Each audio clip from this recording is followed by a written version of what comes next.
ఏమండి బాబు, ఈ ఊరు చూడండి ఎంత అందంగా ఉందో. ఆ? ఊరు ఎంట్రన్స్లోనే ఓ మంచి వంతెన. ఏమండి, ఆ వంతెనకి అటు ఇటు పిల్ల కాలువలు, పంట కాలువలు.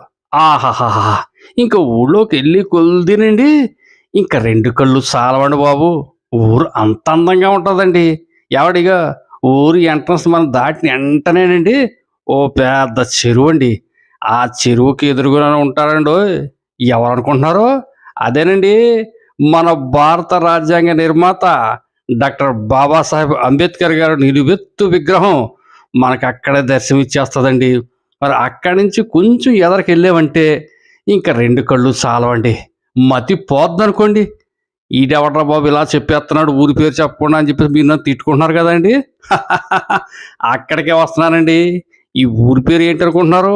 కందులపాలెమండి. ఆయ్! ఎక్కడుందో చెప్పమంటారా? కోనసీమ జిల్లా రామచంద్రపురానికి కాస్త పక్కనే ఓ మహా అంటే ఓ 5, 6 కిలోమీటర్లు ఉంటది అంతేనండి. అక్కడే ఉందండి కందులపాలెమండి ఈ ఊరి పేరు. ఇంతకీ మీకు విషయం చెప్పనా అండి? ఈ కందులపాలెం ఎవరిదనుకుంటున్నారా? ఇంకెవరండి? సీను వైట్ల. ఆయ్! డైరెక్టర్ గారండి. ఏంటి మీకింకా అర్థం కాలేదా? అదేనండి 'సంతోషం', 'అందరివాడు' సినిమాలు తీశాడు కదా ఆయన. మరాయనది ఈ ఊరే. ఇక్కడే పుట్టి పెరిగాడండి బాబు. ఆయన పూర్వీకులందరూ ఈ ఊళ్ళోనే ఉన్నారండి. ఆయ్! అలాగని చెప్పేసి పెద్ద డైరెక్టర్ ఊరు, ఊరు అందంగా ఉందని ఆయన సినిమాలన్నీ ఇక్కడే తీశాడని మీరు అనుకుంటున్నారేమో. పప్పులో కాలేత్తారండోయ్! ఆయన ఒక్క సినిమా కూడా ఇక్కడ తీయలేదండి. ఇతరత్రా సినిమాలు తీశారు కానీ, 'సీను వైట్ల' గారు మాత్రం ఇక్కడ సినిమాలు తీయలేదండి. ఏవండీ ఇంతకీ విషయం ఏంటంటే, ఆయన ఎప్పుడో గ్యాప్ వచ్చినప్పుడు ఊళ్ళోకొత్తాడు. పోనీ ఓ పాలి ఆయన విషయం కాస్త పక్కనెడితే, ఏవండీ నీకు ఊళ్ళోకొత్తేనండి ఇక అడుగడుగునా చూసారా ఈదులు ఎలా ఉన్నాయో? ఆ ఈదికి అటు ఇటు ఉన్నటువంటి మండువలోగులు చూడండి. ఎంత అందంగా ఉన్నాయండి. పాత సినిమాలు ఇళ్ళలా లేవండి ఇయన్నీ కూడాను. చిన్న పెంకిళ్ళు ఇప్పుడు ఎక్కడన్నా కనపడుతున్నాయండి మనకి. చూసుకోండి. ఇత్తరుగులండి, అందమైన మేడలండి, అందమైన ఇళ్ళండి. అబ్బబ్బబ్బబ్బబ్బబ్బబ్బా! మనసు పలకరించి, పులకరించిపోతుందనుకోండి. ఏవండీ ఇక్కడ దేవాలయం చూసారా? అబ్బా!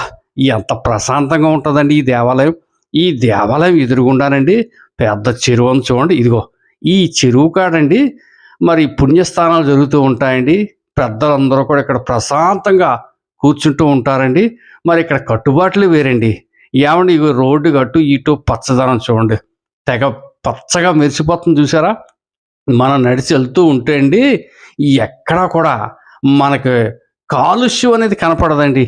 అంతా గ్రీనరీయే. అంతా పచ్చదనమేనండి బాబు. మరి ఏ కందులు పాలెమో ఏంటో గాని అబ్బబ్బబ్బా! చాలా గొప్ప